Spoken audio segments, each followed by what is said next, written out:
আসসালামু আলাইকুম রহমতুল্লাহ। সুপ্রিয় দর্শক, আপনাদেরকে নতুন আরও একটা ভিডিওতে স্বাগতম জানাচ্ছি। আমি সিরাজুল ইসলাম তবু। বর্তমানের এই সময়টা আমাদের কাছে অনেক শিক্ষার বিষয় রয়েছে।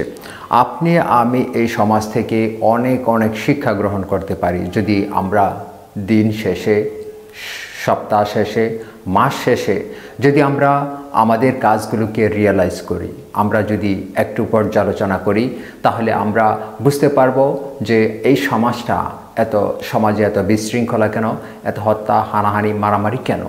শুধুমাত্র আমাদের একটি গুণ যদি আমাদের ভিতরে থাকে, তাহলেই কেবলমাত্র আমরা আমাদের সমাজটাকে পরিশুদ্ধ করতে পারবো।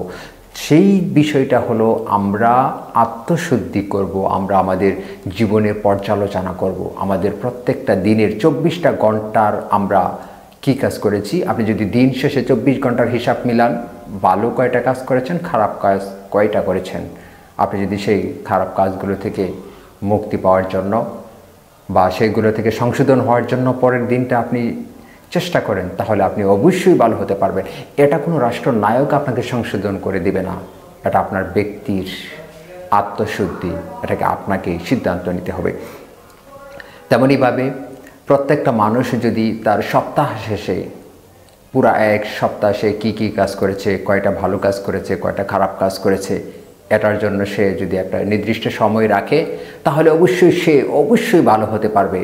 সে সৃষ্টির শ্রেষ্ঠ জীবের যে মর্যাদা, শ্রেষ্ঠ হওয়ার যে মর্যাদা, সেটা সে রক্ষা করতে পারবে। তেমনইভাবে মাস শেষে, বছর শেষে আমরা যদি চিন্তা করি, তাহলে অবশ্যই আমরা নিজেরা সংশোধিত হতে পারবো।